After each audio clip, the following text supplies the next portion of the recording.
Mesdames, Messieurs, bonsoir. Voici le 19h. L'Association des jeunes pour le développement et la culture œuvre pour une culture de paix au Sahel.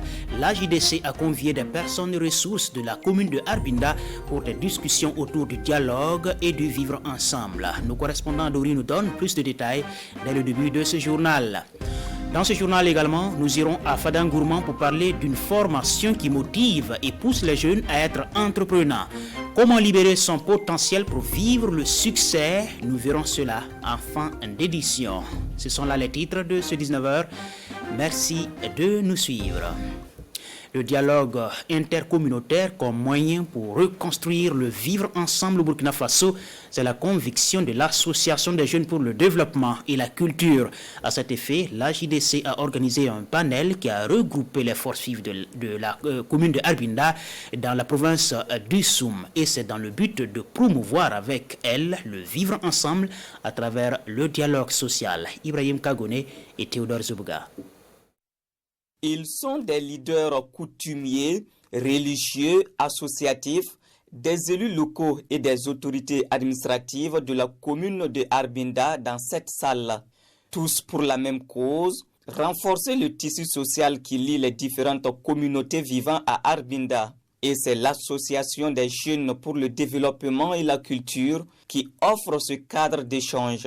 L'objectif de ce panel, c'est vraiment réunir tous les fils et filles de Arbinda et réunir aussi les déplacés qui sont à Dori ici pour qu'ensemble essayons de vraiment discuter avec eux pour une cohésion sociale, une réconciliation entre les fils et les filles d'Arbinda. La réflexion se mène à travers des communications autour du thème central, le dialogue intercommunautaire, un moyen efficace pour la reconstruction d'un meilleur vivre ensemble. Dans toute société humaine, le dialogue intercommunautaire a toujours été au devant des choses.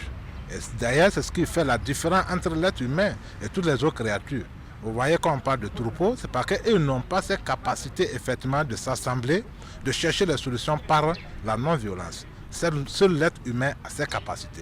Et l'être humain doit toujours se distinguer par cette qualité-là. La JDC est une structure associative qui œuvre dans plusieurs domaines d'activité, dont la recherche de la cohésion sociale dans la région du Sahel. Eux aussi peuvent beaucoup contribuer à la promotion d'une culture de paix et de tolérance. Eux sont les professionnels des médias avec qui le projet de promotion du dialogue interreligieux et de vivre ensemble au Burkina Faso a eu un atelier de travail à Fadangourma. À cet atelier, il était question d'outiller les communicateurs sur les concepts de la tolérance religieuse et de vivre ensemble. L'objectif final étant de permettre aux hommes de médias de réaliser des productions en faveur de la paix. Justin Tiandrebego, Jérôme Tendano. Ils sont journalistes, animateurs, communicateurs, engagés en faveur du dialogue pour la paix. Le PRODIV, à l'initiative de cet atelier, veut faire des hommes des médias des acteurs avertis des questions du dialogue interreligieux et du vivre ensemble. Les communicateurs sociaux, pour la plupart, apprennent leur métier sur le tas. Donc, le projet a jugé nécessaire de les outiller sur un certain nombre de thématiques et d'exigences de religion en matière de dialogue. Si les messages sont bien véhiculés, ça pourrait amener à toucher les cœurs de ceux qui sont dans le terrorisme pour qu'ils puissent changer de comportement et revenir à la raison et pour promouvoir le vivre ensemble plutôt que de se lancer à des courses-poursuites contre des innocentes personnes. Des canaux de diffusion ainsi que des formats de messages sont proposés par les communicateurs. L'on retiendra par exemple les émissions interactives à travers les radios. Il y a également des émissions table ronde, il y a des capsules, c'est-à-dire que tous les médias ont eu à faire des propositions, que ce soit la télé, la radio, les réseaux sociaux et même les communicateurs, les crieurs publics. Je pense que, en tout cas, le projet a vu juste, il a ratissé large et toutes les sensibilités sont touchées par ce projet-là. Le projet de promotion du dialogue interreligieux et du vivre ensemble au Burkina Faso PRODIV attend désormais des hommes des médias qu'ils soumettent des offres pour la production de messages voix modérés.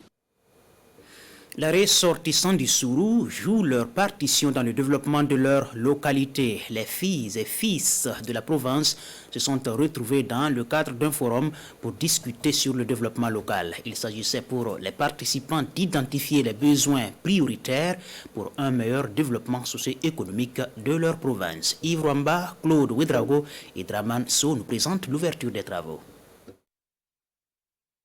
La province du Sourou reste toujours confrontée à de grands défis tels que le problème d'insécurité, l'accès à l'eau potable, l'insuffisance des infrastructures routières, entre autres. C'est fort de ce constat que les ressortissants du Sourou ont décidé, dans une vision de solidarité, de faire l'état de lieu de leur entité territoriale afin de jouer pleinement leur rôle dans la recherche de solutions. Et le développement de notre pays, ça commence à la base, dans les communes, dans les villages, dans les provinces, dans les régions et maintenant au niveau national.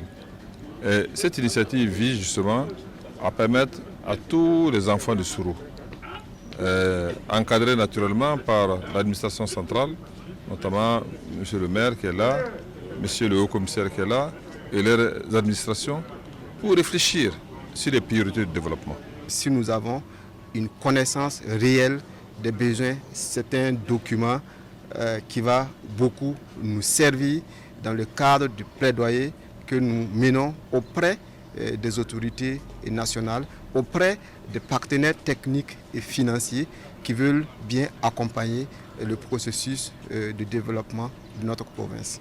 Une recherche de solutions au développement local qui réjouit le premier responsable de la commune de Tougan. Vous savez, souvent les partenaires, ils arrivent, ils veulent savoir nos besoins et lorsque ces besoins ne sont pas clairement exprimé dans un document, et souvent c'est le tâtonnement et c'est pas intéressant. Au sortir de cet atelier, les maires de la province du Sourou doivent avoir un répertoire des investissements prioritaires par commune, par secteur économique et un document de plaidoyer pour mener à bien les différents plaidoyers auprès des autorités et des partenaires techniques et financiers. À Gawa, dans le sud-ouest, de nouveaux gestionnaires des centres de ressources en entrepreneuriat rural entrent en fonction. Les nouveaux gestionnaires ont été présentés le 17 juin dernier aux parties prenantes par la Maison de l'entreprise de Burkina. Les nouvelles compétences qui s'installent viennent en appui au projet d'appui aux filières agricoles dans les régions de la boucle du Mouhoun, des Cascades, des Hauts-Bassins et du sud-ouest. Découvrons les nouvelles recrues dans ce reportage de Issa Kazabré et Christophe Da. La maison de l'entreprise du Burkina présente les nouveaux mandataires de créer le centre de ressources en entrepreneuriat rural. Ils sont 10 gestionnaires recrutés, formés et certifiés. Ils ont désormais en charge le fonctionnement du CREI du Sud-Ouest. Cet atelier acte leur introduction dans la région pour accompagner les micro-entreprises en milieu rural. Nous avons pris sur nous justement de pouvoir former et capaciter des gestionnaires de centres de ressources en entrepreneuriat rural pour que ces centres-là puissent être à proximité des micro-entreprises rurales et pouvoir les accompagner comme il se faut, notamment pour l'accès au financement, l'accès au marché et aussi l'accès donc aux compétences techniques. Ces nouvelles compétences techniques travailleront en tandem avec le projet d'appui aux filières agricoles FAFPA 4R, le projet qui ambitionne de financer 2000 entreprises rurales au sud-ouest a dû travailler 2 ans avec des prestataires privés, faute de centres de ressources en entrepreneuriat rural. Les 2 appels à projets que nous avons fait avec l'accompagnement des partenaires des prestataires privés, nous sommes autour donc de 300. Voilà, donc pour dire que c'est insuffisant par rapport donc aux 2000. Alors nous pensons donc avec l'arrivée de ces créés, ça devait pouvoir donc booster. 6 filières sont concernées par le projet, le riz, le niébé, le sésame, la pisciculture, le maraîchage et les produits forestiers non ligneux. L'association Son Tabac des femmes de la commune de Boussema renforce les capacités opérationnelles à plus d'une centaine de femmes. Cela s'est traduit par un don d'équipement visant à renforcer leurs activités économiques et ainsi améliorer leur autonomie. Le matériel remis aux bénéficiaires le 18 juin a été acquis grâce à un soutien de l'Agence américaine pour le développement international. Martin Wawaga-Ouedraogo et Yakuba Kwala. Elles sont 140 femmes déplacées, mais aussi issues des populations hautes de Boussema, à recevoir du matériel qui leur permettra de mener des activités génératrices de revenus. Des machines de presse à huile, des machines à tisser et des moules de fabrication de savon. Voilà ce qu'elles reçoivent des mains de l'association Son Tabac des femmes de la commune de Bousma, en partenariat avec l'Agence américaine pour le développement. On s'est rendu compte que donner des vivres seulement ne suffit pas. Il faut leur apprendre à faire quelque chose. C'est ainsi que nous avons eu l'idée d'aller à la recherche d'un projet pour des formations professionnelles afin de les rendre autonomes. La commune de Bousma compte plus de 1500 personnes déplacées internes. Cette assistance vient après nos mains car elle va leur permettre, après avoir reçu des formations, de s'autonomiser. Nous sommes contents. Nous avons reçu des formations sur la fabrication du savon, du tissage, de l'eau des avelles et du beurre de karité. Nous avons bien appris et nous allons travailler pour nourrir nos familles. En plus du matériel, une plateforme multifonctionnelle est en construction, toujours pour accompagner les femmes de la commune de Bousma. Je vous le disais en titre, comment libérer son potentiel pour vivre avec succès? C'est le thème d'une formation au profit des jeunes à Fadangourma, organisée par l'association Viva Innova en partenariat avec le Conseil régional de l'Est.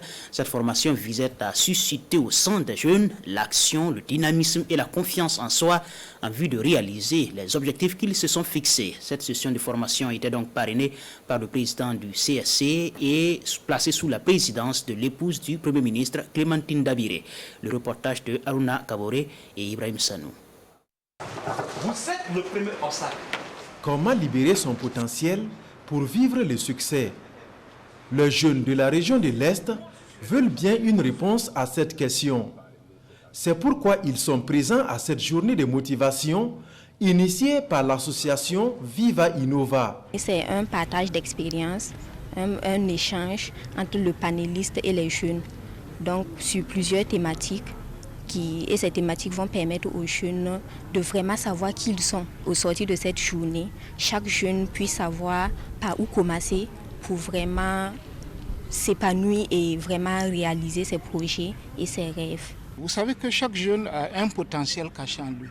Chacun de nous. Si Dieu vous a créé, c'est que vous avez un potentiel. Mais maintenant, il faut savoir où se trouve ce potentiel. C'est cela, effectivement, pour cela, est organisée cette rencontre pour pouvoir aider les jeunes à détecter. Chacun doit détecter en lui son potentiel. À travers 2 communications, les participants devront apprendre, entre autres, les techniques permettant de fixer leurs objectifs et de renforcer leur confiance en soi. Je suis animatrice dans une association et on a été autonomisé en mars passé. Et je crois que cette conférence va beaucoup m'aider à libérer, comme on le dit, mon potentiel pour soutenir cette association à atteindre le succès dans la commune. La représentante du docteur Clémentine Dabiré, épouse du Premier ministre et présidente de la cérémonie, a exhorté les jeunes à une attention soutenue à ces masterclass. Et c'est ce qui met fin à cette édition. Merci de nous avoir suivis. Dans un instant, le 20h avec Wandata Nathalie Kaori. Très bonne soirée sur la RTV.